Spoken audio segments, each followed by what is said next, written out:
Greetings. In this video I'm going to be providing some information about the different types of acoustic guitars, the numbering of the strings, the frets, and the fingers, basically the nomenclature that we use so that as we go through the lessons we have a common language to describe what we're doing. So both of these types of guitars are technically they're both acoustic guitars. However, there's some different names that are used to describe these guitars. First type is what's called a classical guitar or a nylon string guitar. The body of this type of guitar is smaller. It's used to play classical music very often, although it's also used to play other types of music. It has a very distinctive type of sound quality to it that's very distinctive from the steel string. It's often held on the left leg, and you raise your leg on a footstool, or you can mount place a mount on the bottom of the instrument and keep your feet flat on the floor. And I'll demonstrate some things in the next video about sitting with the guitars and pointing some things out. But this is the nylon string. Typically at the 12th fret is where the neck connects with the body. And the other type of acoustic guitar is this steel string acoustic. Now this has a thinner neck than the nylon string, and as you can see on this guitar it connects at the 15th fret to the body.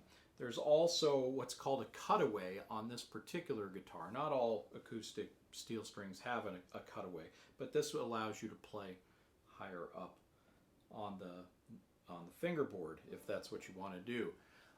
The price for guitars varies from under $100 to several $1,000s, and a lot of people who are beginners are wondering why the price varies so much.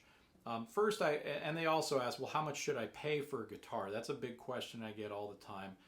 I would say right now in 2020 you can get a decent entry-level guitar with a soft case for around $200.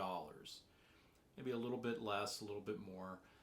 But I do recommend that you purchase a reputable brand from a reputable store, and if possible try the instrument out before you buy. And if you're a beginner and you know somebody who plays, bring them with you to the store. Or if you're purchasing online, just look for recommendations. There's plenty of recommendations out there on the internet, and most of these reputable online stores you can get lots and lots of recommendations. So that's what I would recommend. I do recommend that you always purchase a case with the instrument to protect it. You don't need to get a hard case, a hard shell case. Those are a little more expensive.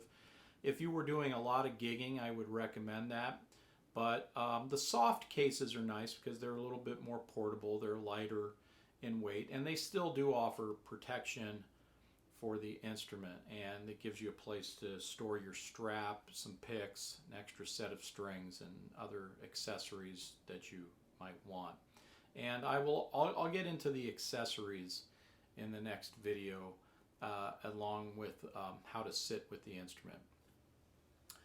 So the price, as the quality of the wood goes up and the quality of the construction goes up, the price goes up and the tone quality improves. So you can get into instruments like this one right here, this Martin JCP 1 was about, it was less than $2,000. This one also has electronics built into it, which is a nice feature, so I can plug it into an amp. But of course there are guitars that go up into $3,000, $4,000, $5,000. They're made out of exceptional wood and they're handcrafted. And ultimately when you get up into that kind of price range, you really need to be trying the instrument out and comparing, because sometimes the actual quality of the sound isn't as important of a factor in the price as some other things, like the cost of the wood and the fact that it was handcrafted and things like that. Okay, so the names of the strings. So in standard tuning on the guitar, we number the strings from the highest in pitch is the first string. And this is true on any string instrument, violin, viola, cello, bass. The highest pitch string is always the first string. So we got 1, 2, 3, 4, 5, and the sixth string is the one that's closest to your head. All right, so so just remember that with the names of the strings. Now with frets, these metal inlays are the frets. There's different ways people talk about this, but the metal inlay is technically the fret. So this is the first fret, the second fret, the third fret, and so on. There are dots on acoustic steel string guitars. There's typically 2 at the octave, the 12th fret.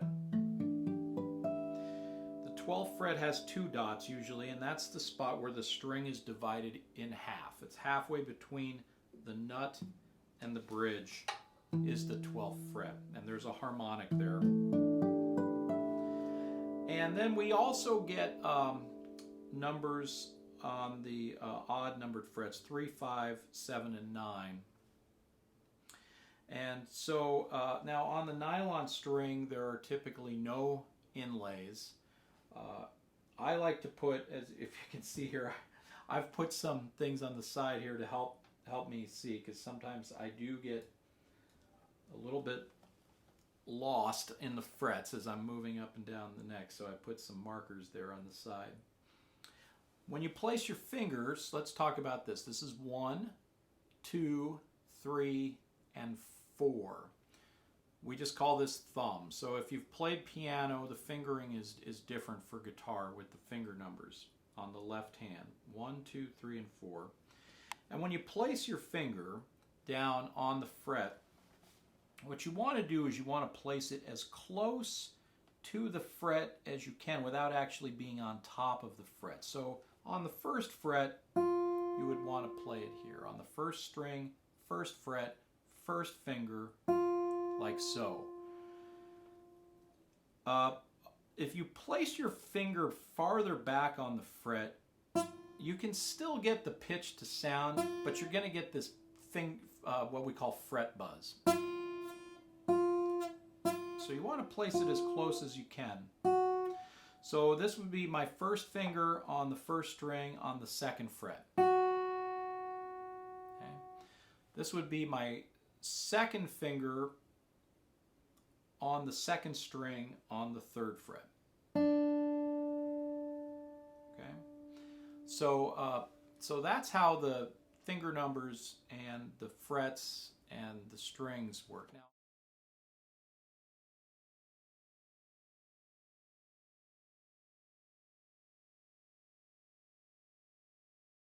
Now on this hand, so we label these based on the Spanish names on the classical tradition. So the thumb is P for pulgar.